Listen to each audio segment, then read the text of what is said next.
हाय, good morning. कैसे आप लोग? उम्मीद करते हो अच्छे होंगे और मैं भी बहुत अच्छी हूँ। तो स्वागत है आपका मेरे ब्लॉग में। और वेट, मैं अभी आपको दिखाती हूँ मैंने खाना बनाया है। खाने में क्या बनाया है? वेट, खाने में मैंने बनाया है परवल फ्राई। ओके, और बनाई है मैंने रोटी। ओके, और बनाया है मैंने रायता। इसको नहीं कहेंगे एक्चुअली, बट हाँ, खीरा मैंने काटा पीस पीस पतला पतला, और उसी में मैंने दही डाल दिया, हल्का सा मसाला डाल के, और हल्का सा इसमें मिर्च डाल दिया। तो ये हो गया मेरा खाना तैयार। तो मैं अभी खाने जा रही थी, लेकिन हाँ, मुझे आप लोगों से कुछ बात करनी थी, कुछ अपडेट देना था। एक न्यूज आया है और वो भी एग्जाम से रिलेटेड, और वो देना बहुत जरूरी है क्योंकि उसके ऊपर ना हमारा फ्यूचर डिपेंड करता है। इसीलिए देना जरूरी है। तो वीडियो को पूरा देखिएगा, पूरी बात सुनिए और अपनी राय बिल्कुल निष्पक्ष होकर दीजिए कि अगर आप उस जगह होते तो शायद क्या करते। ठीक है? हाँ, तो मैं ये कह रही थी, एक अपडेट आ गई है जिसको मुझे आप लोगों को देना था, जिसे मुझे आप लोगों से शेयर करना था, आप लोगों की भी राय जाननी थी, आप लोगों से डिस्कशन करना था। उसी के रिगार्डिंग मैंने ये वीडियो बनाई। हालांकि बनाने के लिए मुझे दूसरी टॉपिक थी, बट मैंने सोचा कि नहीं, ये ज्यादा जरूरी है, तो इस पे आपसे बात कर लेनी चाहिए। और जितना हो सके इस चीज को एक दूसरे को बढ़ाइए, ताकि हम लोग जो भी स्टूडेंट हैं या फिर जो भी अभी कम्पिटिटिव एग्जाम के प्रिपरेशन कर रहे हैं, वो इस चपेट में ना आए। तो ये हमारे लिए जानना बहुत जरूरी है। फिलहाल के लिए मैं इतना बताती हूँ कि एक बिल आई है, जिस बिल के अकॉर्डिंग अगर आप किसी भी पोस्ट पे एग्जाम दे रहे हैं तो आप दोबारा उससे ऊपर वाली पोस्ट के लिए, उससे ज्यादा ग्रेड पे के लिए आप एक ही बार फॉर्म फिल कर सकते हो, एक ही बार एग्जाम दे सकते हो। अदरवाइज अगर आपको दोबारा देना है तो आपको उस पोस्ट से रिजाइन करना होगा। यानी कि अभी एट ए टाइम जिस पोस्ट पे आप कार्यरत है उससे आपको रेजिग्नेशन देना होगा, तभी आप नेक्स्ट के लिए एग्जाम दे सकते हो, अदरवाइज आप नहीं दे सकते। तो क्या लगता है आप लोग को, ये सही है? मुझे तो किसी एंगल से नहीं लगता, और होना भी नहीं चाहिए, क्योंकि अगर सही होगा तो एक बात सही, लेकिन हाँ, ये उनके लिए है जो कि जॉब में है। तो भाई, कल को जब कोई भी इंसान जॉब में होता है, हम हैं, आप हैं, या जो होने वाले हैं, जो भी जॉब में होंगे, उनके लिए तो ये परेशानी आएगी ना कि आप एक जॉब में हो और फिर आप अगर उससे बेहतर के लिए कुछ तलाश कर रहे हो तो आप नहीं दे सकते, क्योंकि डिपार्टमेंटल प्रमोशन तो बहुत लेट आता है, उसमें बहुत टाइम लगता है। तो डिपार्टमेंटल प्रमोशन के लिए जो हम वेट करेंगे, भले उसके लिए सीट रिजर्व होती है, लेकिन प्रमोशन के लिए टाइम लगता है। उससे अच्छा होता है कि हम सोचते हैं साइड में हम दूसरा एग्जाम देके और उससे बेहतर पोस्ट पा ले। लेकिन पहले हमें हमेशा यही सिखाया गया, बचपन से हम लोगों ने भी सुना, या आप लोग भी जानते हैं, कि एक बेस मिल जाए प्रिपरेशन के लिए, उसके बाद फिर हम आगे बढ़ते रहेंगे।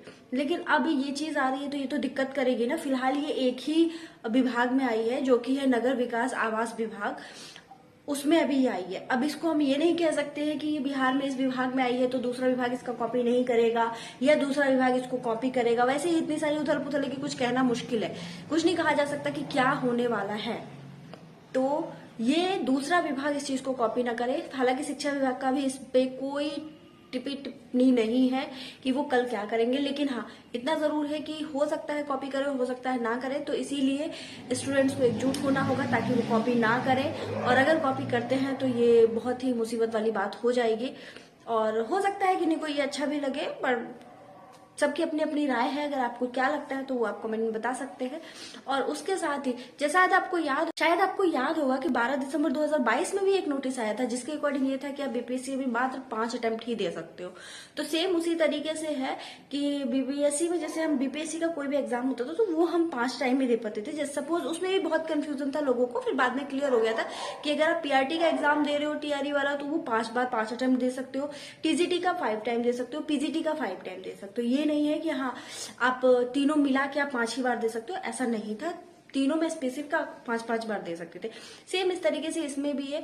अभी ये सेंट्रल में लागू नहीं हुआ है, फिलहाल बिहार गवर्नमेंट में इसी एक विभाग में है, और उसके लिए उन्होंने स्पेशली कह दिया है कि हम इस पे पूरी ऑथोरिटी लेके आए हैं, पूरा बिल पास करा के लाए हैं। उनको अब इसमें कुछ भी चेंजेस करने की जरूरत नहीं है, और ना ही किसी का आर्गुमेंट उन पे काम करेगा।